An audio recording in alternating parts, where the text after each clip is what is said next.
Welcome, everyone, to another broadcast of The Soul of the Everyman on the ArtistFirst Radio Network. All past shows are podcasts. You can download them at ArtistFirst.com. We welcome your questions and comments by email, dj@ArtistFirst.com. Now here they are, Michael and Margaret Lyons.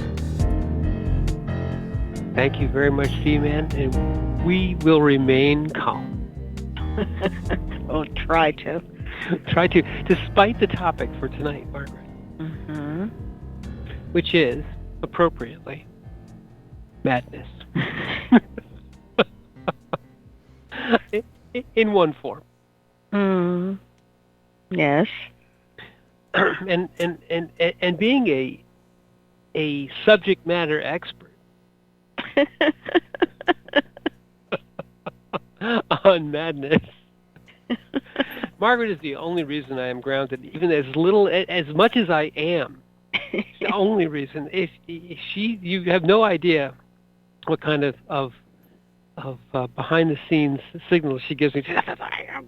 So I try to hold it all together because I do have just a little tiny wild hair of madcapness in my nature. Imagine that. Imagine that. And I come by it honestly, though. And so, but tonight is not poetry night, but we are going to reference a quote from one of our favorite poets, Khalil Gibran, and we'll be posting up on the website. And Gibran, for those of you who've been listening for any length of time, was a Lebanese poet who lived in the latter. Well, I guess he was born in the first half of the 20th century and then lived until the latter half of the 20th century. Died rather young, but he is a consummate poet and author, and I would recommend highly, looking him up and either listening to or reading his poems because they're beautiful.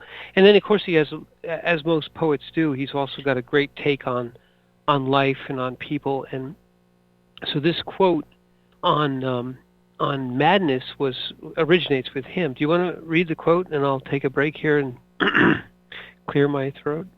Okay. All right. I have found both freedom and safety in my madness. The freedom of loneliness and the safety from being understood. For those who understand us enslave something in us. Khalil Gibran. Really an amazing take on it, and so incredibly. It's a complex series of thoughts that he's kind of, as most poets are able to do, put in just a couple of sentences. You twigged on the fact when we were talking about this earlier. Of this idea of those who understand us somehow control or exert control over us, and I think that's a beautiful thing. You could expound upon that, and I think we should jump off right there. Just dive right in. Yeah, all right. It's just in a madcap way.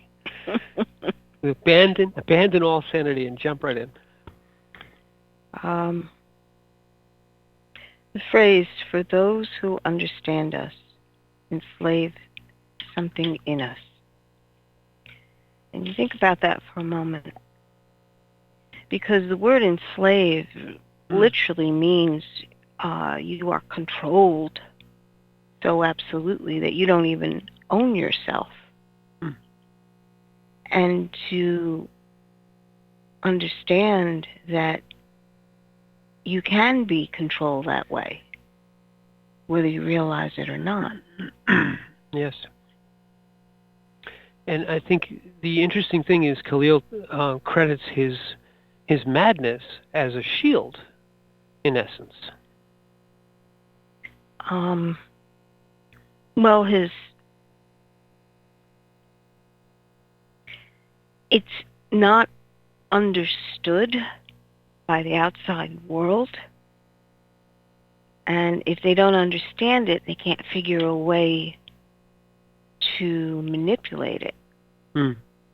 So they look at him and say, all right, there's a viewpoint here I don't understand. I don't see what you're seeing. Mm. And for the most part, when someone has been wanting to manipulate or play a power game, that's not a safe space for them, because they realize that the other person is looking at things in a way that they don't understand. It's outside their box. Unpredictable. Mm-hmm. They will do things that I can't anticipate or influence. Right. And as a wild card, it tends to. Let's step back for a second. Those who wish to control have a certain viewpoint that they're in essence trying to. The word I want to say is assuage, but it's not quite right. But basically, what they're trying to cure in themselves is a certain degree of fear, because control is a response that you give when you are afraid of the situation. You want to control it. You want to either learn about it or manipulate it or lock it down, or because you feel threatened by that which you do not either understand or which you can't control, or both. So Gibran, in his, he says, madness, but in his inability to be understood by those who wished to control him, he represents a threat, as you said. His actions can't be anticipated. He could do it literally. When you see someone like, he could do anything, he could turn around and just astound me, or rebel, or in some way do things which I can't control, and I don't like that. Well, it's someone who's playing checkers, and suddenly the board changes to chess. Yes. And they don't like that because they don't understand what has just happened. It's interesting you say checkers, because checkers is a one-dimensional game, and the dimensions that you don't control, you ignore. You just say, well, they don't count, they don't matter. But I think, go ahead.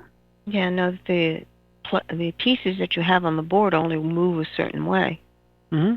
And then with chess, suddenly there's a whole range of movement that wasn't there before. Mm. But it's the same basic board. Exactly. And in some ways, the wild card takes the world as you think you know it and turns it on its head. So Gibran's sentiment here is two-edged, because he's talking about himself. I have found both freedom and safety. So he's getting this benefit, but he's also talking about the other, in that the other rejects him, or finds him unpalatable because it can't understand him, and therefore he's either marginalized, or he's put into an outer box. This is not something that we accept, not something that's within the worldview of our checkerboard. Mm-hmm. This is a piece we can't control. This is a wild checker. When your checker suddenly grows ahead and looks like a knight, you have a problem. Mm-hmm. Yeah, it's a dimensional perception thing. That suddenly the things that you thought you knew suddenly have ways of moving or doing, or powers that you didn't anticipate. Mm. And which basically shows you why some people want you to play checkers, even if you have chessmen. Mm-hmm. Exactly. Very, very, very, very astute point. You know, you can bring chess pieces to a checkerboard, and you can play checkers with them. Mhm. And that is in essence bending. That's what he's talking about here. Those who understand us enslave us. They take your chess pieces and say, well, we're going to play checkers with these, and these are the rules we'll allow you on our checkerboard. They enslave you because they say, well, we own the checkerboard, we own the board, Well, and we make the rules. They want to make the rules, and exactly, even though the pieces that are in front of you have the potential of doing so much more, exactly. they say, no, we make the rules. Everybody's got to play this way, Hmm. and you can only move this way. You can only move this way. And there's a piece of the human spirit, which I think he's also speaking to here, that rebels against that, and it's part of our of the basic, free will that is at the heart of our incarnation here. We wish to be free. We wish to exercise our will in a free way, and to the extent that free will is constrained, you find an enslavement. You know, your ability to be understood is an interesting way of putting it. I would say it's more along the lines of those who, instead of wanting to have a relationship of equals, where we are both free will, our free wills are exercised in such a way that if we're going to do something where one affects the other, there's an agreement. Both enter into this relationship freely. But this is not an agreement relationship when you're talking about the understanding that's being talked about here is a master-slave kind of relationship. I understand what you can do for me, and I will allow you to do those things for me, and I will allow you to serve me. You know, this is understanding. You know, the poet is a quintessential expression of free will because the poet looks at things so differently. Mhm. You know, and then uses the medium, in this case, words, to express that which is almost unexpressible except through poetry. You know, the words are important, but the choice of the words, the way the words, the rhythm, the music of the words, the way they kind of beat against each other, the rhyme, the scansion. Yeah, the juxtaposition of concepts and what that triggers when you look at it, because you don't necessarily equate understanding with enslavement. No. And the mind goes, okay, what are we looking at then? How is this possible? And that understanding, the underlying connection in that is that there is an agreement to interact with one another and use concepts or words that both parties are agreeing to. So when you look at it that way, you can see that a lot of societies, this is how we function. We have agreed that we are all doing things a certain way because that's what we're supposed to do, designated by a society, let's say. And we function that way. But at the same time, you are constrained. As a human being, you are, say, the queen on the board. You can move any which way as long as you're not blocked. But they changed the rules so the queen can't move that way. She's got to move the way a pawn does. Right. And hence the enslavement. Yes. I love that analogy, and it's also the other juxtaposition here. You mentioned juxtaposition of concepts. You know, when you talk about understanding, it has a positive connotation. You know, you're coming to an agreement, you're working things out. But enslavement has none of that. But yet, like a poet does, he sees the connection, the essential connection of these things, and where understanding is enslavement, where if your understanding is not between you and the other, but between you and, as you said, a society or a culture, you are constrained. Now, there's certainly benefits. There's a trade-off, but you have to enter into it with clear eyes. You have to see the trade-off. You say, well, okay, at this particular, under these conditions, these rules are constraining us. However, they make sense because if we allow complete unrestricted movement through the middle of this busy intersection, we might end up hurting each other or hurting ourselves. So maybe you can see where certain rules make sense. Certainly, even in a free will society, the rule of my life is my own. The rule of that which I have dedicated time and part of my life to, it acquires, it acquires a value that is intrinsically coming from me, from my life force. So there's the concept of ownership. Then there's the concept of, if you are going to try to remove my life from me, take my freedom away, take my property away, these things all very naturally fall into the idea of rules against that. So there's a certain Locke, I think, called it the natural law. These are some things, and you can look up Locke and go deeply into him. But in the natural law, you find John Locke. Yes. Yes. Why, is there another Locke? No, I'm just qualifying. Right. Sorry. But you can look him up and find these things, and there were a great deal of writing about it. But I'm not going to get into that. But you see, this is a beginning. But then you start to layer on top of it rules about power over, power under. You start to get third chakra stuff on top of that. Then you start to get culture, and then you start to get society, and then you start to get... And these layers built on top can become onerous. They can become not just an understanding, but truly chains. You've run into that too, in the sense of the culture shock. Yes.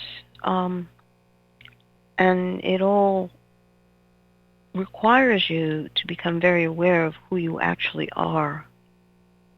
Because as a small child, you may just take on whatever it is that's being presented to you, which is natural, all right? It's completely natural. But there are points when you, as a human being with a spirit and a soul, you must make decisions when you can and what you choose to participate in. So that feeling of, oh, gee, that's how they wanted to control someone, by laying out this particular hierarchy. And when you do it, whenever you do a hierarchy, someone is always on the bottom. Exactly. So everybody is squirming, trying not to be on the bottom. And you sit there and you go, but that's not real. We don't have to agree to that.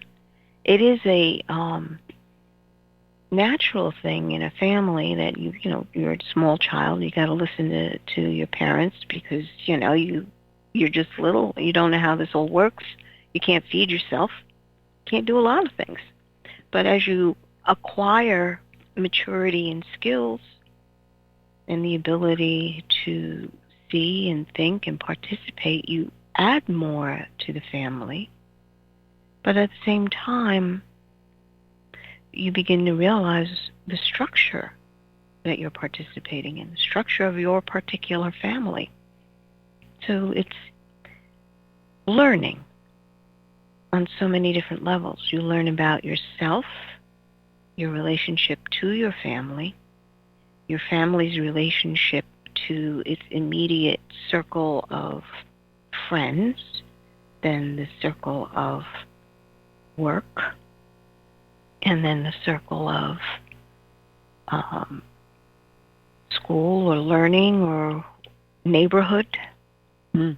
And then how does that play into a larger society within this neighborhood, within this town, within this city or county, within this state? If you begin to see that there are a myriad of different ways and different mechanics in a family. And I always remember that when the kids discovered that not every family functions the way we do. Even years later, they would say, I went to my friend's house and it was weird.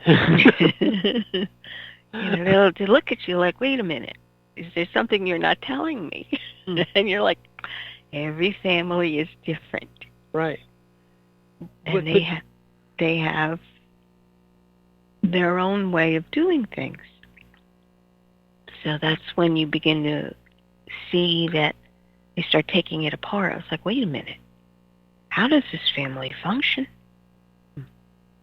Well, to riff on that for a sec, the interesting thing is that as you become more mature and you realize these things, if there's fluidity in your society, or if there's a way for you to acquire the privileges of your maturity, you can see that this is a society which is in essence a structure built to grow upon, like a trellis. You start as a very young plant, let's say, and you need more support. But as you grow larger and stronger and more able to support yourself, the society becomes a framework. And then it also, if it's a society which is built in such a way as to give the maximum amount of freedom without everyone, killing themselves through craziness. And this is the balancing point, and a large portion of what was done, what Locke talked about, is about this balance point, and Montesquieu and a few others.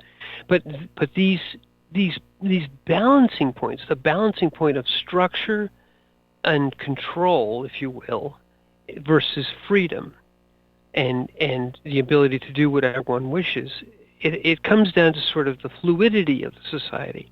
So, to the extent that your society is rigid and the hierarchy is rigid, so if you are born, a smith, you are always a smith, you will die a smith, You are constrained at the level you're born. It becomes a caste system, let's say, if you understand caste systems.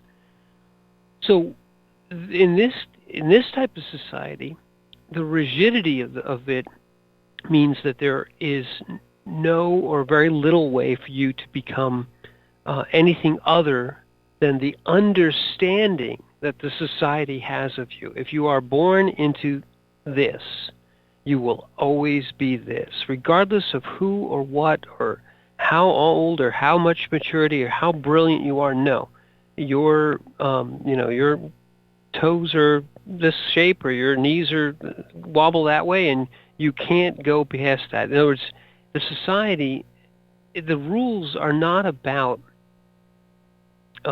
furthering or nurturing freedom, in the way that it is. It has the ability to not have everyone. Let's say the rules of the natural law, which is you don't take from others and those sorts of things. Those are enforced very strongly, and then to the extent that natural law is not impinged upon, everything else becomes freer and freer as you, the individual, become more mature and and have more ability. And then to the extent of your ability and your let's say your talents, and they're always different, you can pursue your happiness, to coin a phrase. Pursue your own bliss within this framework. That works. The other, and we know of many societies like this, is all about the understanding, which whether or not you understand the understanding, you are understood and enslaved. So I think this word is very important, Margaret. It's not that you understand. That's not important, that you understand. It's that you are understood and stood upon in some regard. Yeah. You know? Yep. Well, again, somebody when you have a hierarchy, you've got to have somebody on the bottom. Someone who's being stood upon. Yes. Stood under. You know? Yeah. I understand you. So right. And you say you are my footstool and you will never be anything other than these are the societies he's talking about.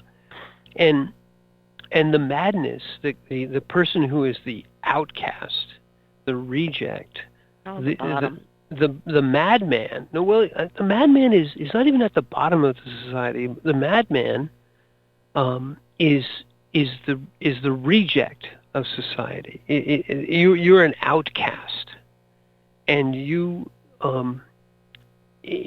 buy your freedom through universal rejection of the rigid society.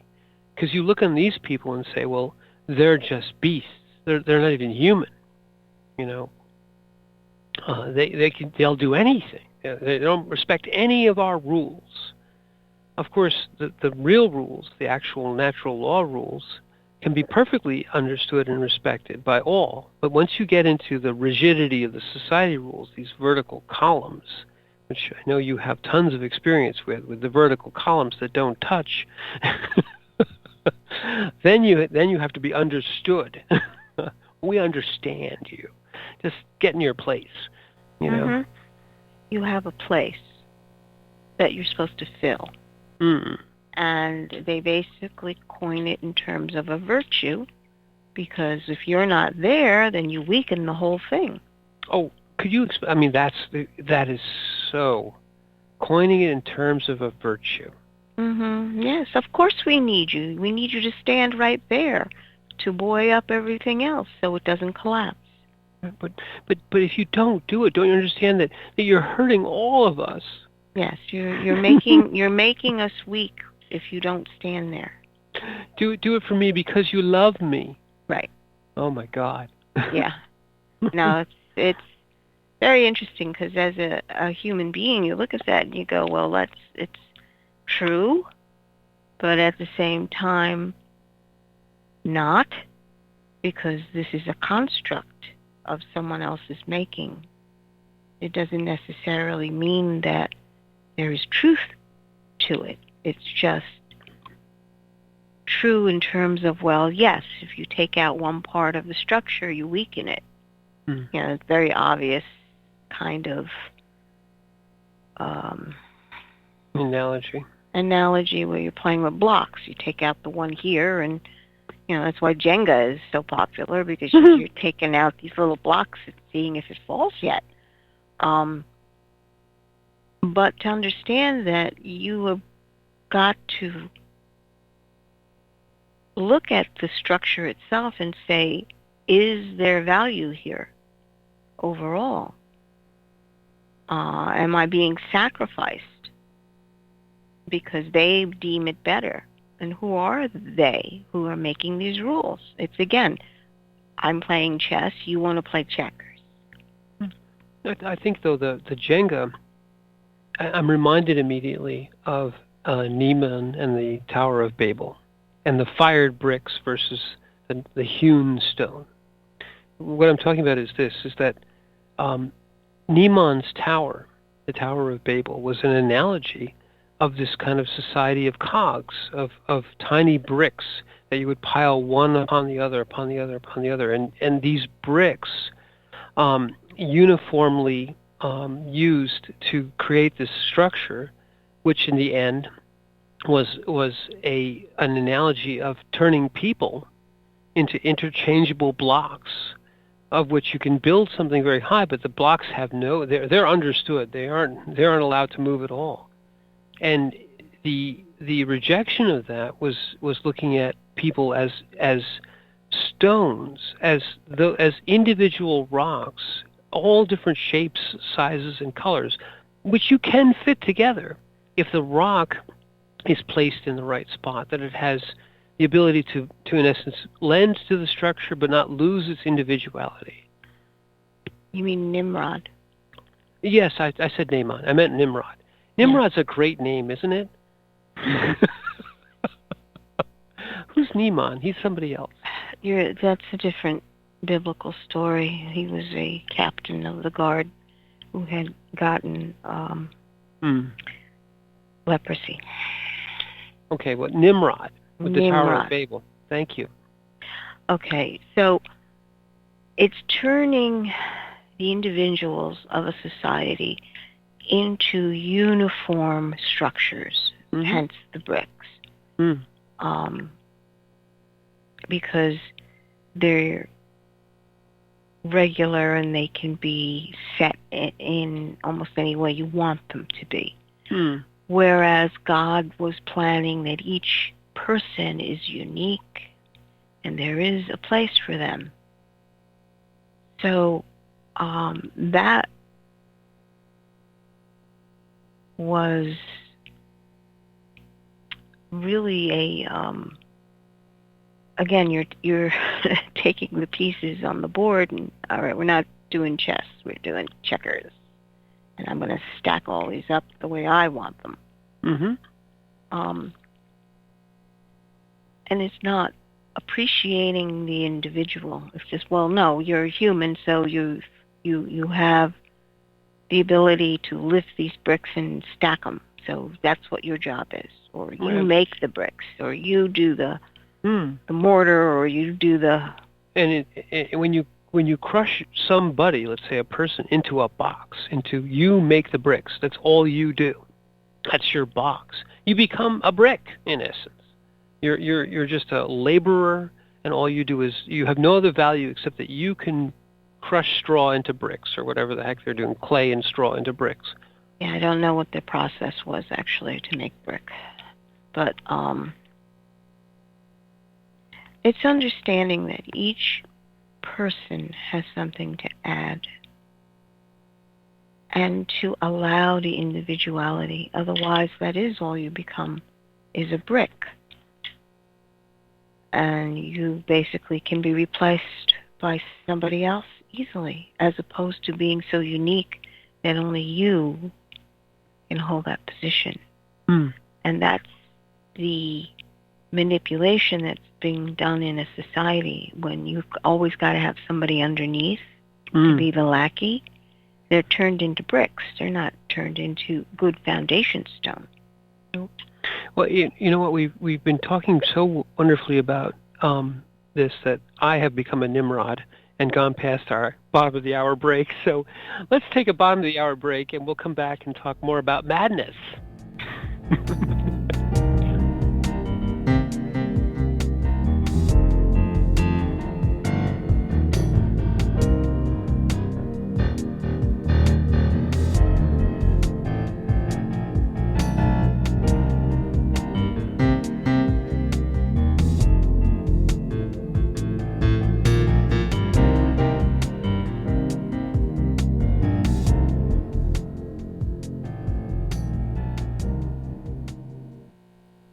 The wait is over. First Blood, Book 2 of the Blood series is out.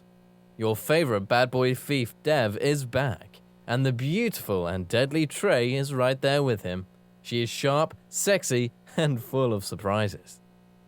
Their adventures continue as a new power arises to threaten the world. The heart of creation is under attack, and time is definitely not on their side as they battle against their enemies' undead hordes. Can they unlock the hidden power that can defeat him, or will his forces draw first blood? Get all 3 installments in the series. Book 0, It's in the Blood. Book 1, Destroyer's Blood, and the new release, Book 2, First Blood, today. Available in ebook and paperback format on Amazon, Kobo, Apple, and most other fine e-tailers. The Fat Man Gets Out of Bed is the latest book from Michael Lyons, the award-winning author of There is a Reaper. Featuring 13 original stories, this wide-ranging collection has everything. Forbidden love, gods versus demigods, weird invading aliens, sexy seductive artificial intelligence, and unusual passion between the living and the dead. All set amidst fantastic worlds of pain and loss and boundless joy. From the sublime to the macabre to the bittersweet, the Fat Man Gets Out of Bed will leave you breathless with laughter, brimming with tears, trembling with suspense. Available now on Amazon.com, Google Play, iTunes, Kobo, and fine e-tailers everywhere. Rick Riordan fans, love mythology with plenty of action and humor? Destroyer's Blood is for you. The new fantasy novel by award-winning author Michael Lynes is book 1 of the adventures of Dev Kalian, the Blood series. Follow Dev and his magic sword Betrayer as they are suddenly attacked and forced to return to Olympus to fight in a war they want no part in. The world of men and gods is about to be destroyed by Zeus's ancient foe, and only Dev and Trey can stop him. The conflict never stops, and the amazing twist will have you on the edge of your seat. Act now while the ebook is on sale for only 99 cents. Destroyer's Blood is available on Amazon.com, Barnes & Noble, iTunes, Kobo, and fine e-tailers everywhere. And while you're there, get the free prequel, It's in the Blood, available for a limited time. There is a Reaper is the story of 5-year-old Christopher Aaron and his life-changing struggle with leukemia. Winner of both the Indie Bragg Medallion as well as the reader's favorite silver medal for memoir, There is a Reaper has more than 100 Amazon book reviews and a 5-star rating. It has been described as life-changing, spiritual, a must-read. Just released on Audible and iTunes, this memoir is also available in paperback and on Amazon Kindle for only 99 cents. Get your copy of this life-changing memoir today. Hi, this is Hannah Ruth from the band Wild Hum.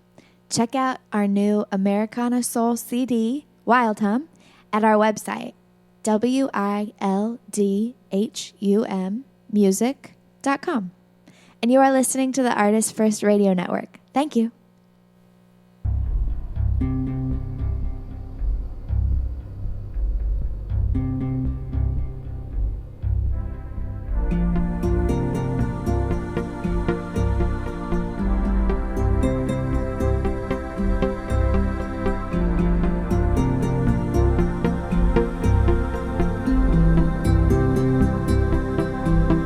Thanks for joining us on The Soul of the Everyman on the ArtistFirst Radio Network. Let's get back to our hosts, Michael and Margaret Lynes. Thank you very much, D-Man. Tonight we're talking about madness. Actually, not really. We left off with Nimrod, which is always a great place to leave off. But I think, Margaret, your point about the bricks and society, rigid, inflexible societies which need hierarchy, need those bottom bricks. And you notice when the bottom bricks are abused and neglected and put upon so greatly, when they finally do break, it brings the society down in much the same way that the bottom bricks breaking of any building bring down the whole society, because the fallacy in these hierarchies is that these interchangeable bricks are that. But actually, each individual person, no matter how much you try to make them into a brick, is still a hewn stone. They still have tremendous capacity and a yearning for freedom. And when they feel that they are abused and neglected and put upon, there's a rebellion that rises up. It rises right from the heart true portion of that person, and it finds the heart true resonance in all those who are currently being trodden upon like bricks. And when they rise up, you have the French Revolution, where it's off with their heads. It becomes a bloody backlash, and it's we can see it throughout the historical record, where inflexible, tyrannical regimes are overthrown. Yes, and they lie to themselves in demonic way, saying that this is the way we will be in power forever. We'll enslave them. We'll watch their every move. We'll make sure they're interchangeable bricks. But yet the human heart, that hewn stone of individuality, will not be forever denied or forever oppressed. It will rise up. because it is part of our basic nature. Well, the human spirit is way different than comparing our being to stone or brick. You know, that's the spirit is vast. The soul is vast. The experience far outweighs all of it. To equate the human being as a brick means that you are made by a society, and you are given the dimensions on how you are made and what you're made out of. Beautiful. It's just not true. Each human being is made out of a different combination of different materials, and anyone who knows anything about materials understands that you may have a whole block of some kind of stone, a substance, but every stone is made differently. Different compositions, different trace minerals, different, just individual in and of themselves. You may think that it's the same, but it's not. Even if you just go and see the different types of flake there is out there. They break apart differently. Their strength depends on what other minerals happens to be in there, their color, whether or not you've got any kind of mica running through it gives you a shimmer. There's a whole granite, vast variety of types of granite. No stone is the same. Yet humans want to make things uniform because they want to be able to manipulate it. And it's not appreciating the individuality that is inherent in the substance of the foundation stone that's being made. Some stones are much better suited to be foundation stone, and others are made or would be much better as a roofing tile. True. Well, I love to take away some of the things you just put there beautifully, because to understand, the limit of your understanding does not define the actual composition of the stone. It's the other way around. And if you want to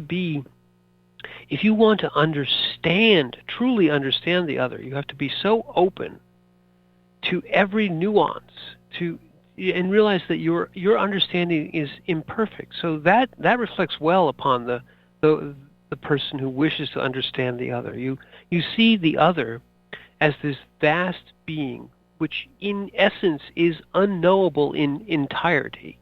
But you have the appreciation not only for yourself, your own vastness, but for the fact that the other is equally vast and equally uncomprehensible, ultimately ununderstandable. And to respect that is to give them their freedom. Say, well, I think I know you, but I'm willing to learn something new about you every moment of every day, because no one of us feels comfortable with being completely understood. You want to have a little freedom and madness in you. You want to always have something unique. And it's true, the vibrant, unique frequency of your spirit is exactly that. It is not comprehensible by any other. Your being is too vast for that. And to appreciate that in the other is to have an equality of relationship. To get just briefly back to Khalil's quote here, freedom and safety in my madness, those things together, you again, this poetic combination of words. Madness is not something which people espouse to. You don't want to be a mad person. But yet, he says, it's freedom and safety. You're an invulnerable, inviolate being when you are in this condition, because you realize that your vastness can never be comprehended entirely. You yourself, your egoic self, can never comprehend the vastness of your being. And someone else's egoic self has no chance. Your madness is that which makes you uniquely you. And its basic benefit is both freedom and safety, because no matter what any despot tries to do with you, as they say, you can't take away my freedom. You can do anything you want to me, but I will still in my heart be free. It's Alexander Solzhenitsyn. It didn't matter how many gulags of gulags they could have put him in. It didn't matter. He was free in his mind, and therefore he could never be enslaved. To understand the freedom and the safety in the madness is understanding at your core you are a mystery. Yes. So acknowledging the mystery that abides in you. And he obviously is abiding in it, that core part of himself. And to someone else it appears as madness because it's not understood. Madness means that it's outside the bounds of reasonability. And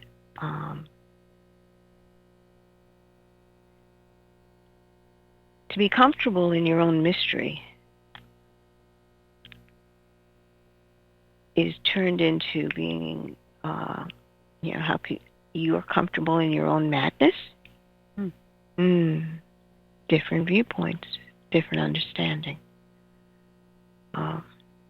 It's the people who are using the bricks and saying, wait a minute, you're not a brick. We can't have you. It's paint by numbers or the madness of creativity. When you meet a truly creative soul, an Einstein, a Tesla, whomever, and they frighten you because they could do anything. Their madness is to go beyond and say, I don't know, but I'm going to risk everything and try to channel this amazing vastness into something that can be expressed in a medium, whatever that medium is, and however imperfectly. But yet you sense this newness, this raw creative power, the Word made flesh, if you will, the raw creative power, which comes in through madness, Yes, it's mystery and it's madness. It's understanding that who is feeling this is the little self. Madness is not part of your spirit or soul.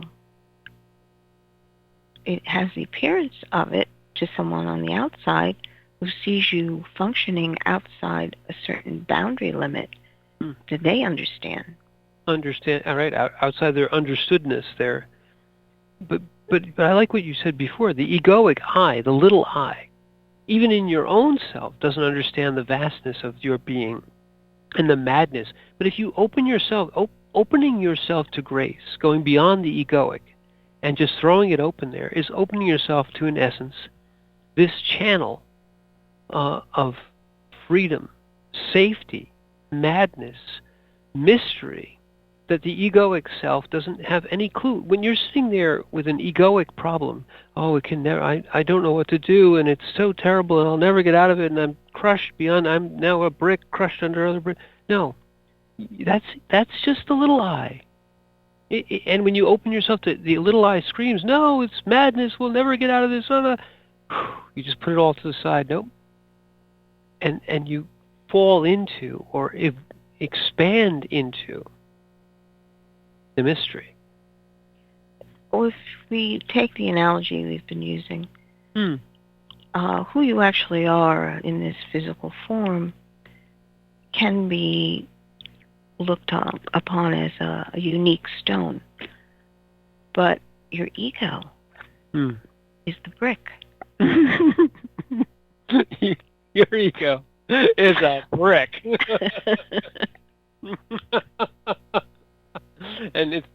not P. It's a brick.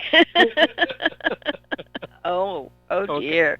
But your ego wants to be a brick. Mm. You know, it wants to fit in. It wants to fit in, yes. It wants to find other bricks that it can put bricks upon. It wants to quantify, measure, put it in boxes. Box. I've got boxes for my boxes. It loves bricks. Of course it does. It's what is the phrase he used in this? For those who understand us, enslave something in us. In other words, that concept of being understood is actually a handle someone puts on you where you can be manipulated in some way easily. An egoic handle on your ego. Mm-hmm. And wasn't Nimrod really indulging in an egoic quest? The whole idea of the Tower of Babel was to build a tower to God. And of course, it's poetic language, but in essence, it's an egoic quest to make the ego as great as the spirit, or as great as the vastness, as great as the being. And of course, it can never be, but that's the egoic. Get enough bricks together. We'll get there. I wonder sometimes if he had used stone instead of brick, what would have come of that? Because all stone has its own limitations. It's a life lesson in essence, understanding how to rule a people. He was not ruling a people in terms of them being individual beings, humans. He was looking at them as, okay, we'll just manipulate you a certain way, try to make you do this or that or the other thing, and not even taking into account that no one really wants to be curtailed that way. He wouldn't want it, but because he's in charge, he says, oh, it's okay because I'm in charge. Right. We'll just do it this way. It's more efficient. It's like, no. You're crossing the boundary here. Do you see the boundary that you're crossing at all? And that's an interesting question. It is. I mean, when people say that, I know best and I can tell you what to do, some part of you rebels at that. So, well, who are you, in essence? Who made you king? And if we allow this king or this ruled over power under, we end up with making ourselves bricks and being told what to do. And while there's safety in being a brick, I never have to worry about it. And no, you're still no more than a cog in a machine, an ant in an anthill, a stratified society of which you are no more than an interchangeable, replaceable, insignificant portion. And the ones who are the vast lords above, it's a hierarchy in of which you are no longer, in their understanding, human or equal in any way, shape, or form. Your uniqueness, your madness, has been squeezed out of you. Of course, it can never be separated from you. But that's what they would like. This idea that I can tell you what to do because I'm in charge. It'll be good. And you can all be bricks, and we'll just pile you up one to the other. And who cares how high? You're the middle brick, number 47. You don't care. Right. It's kind of it's taking the respect out of the person, and you're making them into objects. Exactly. That have no bearing on anything except what you deem is important.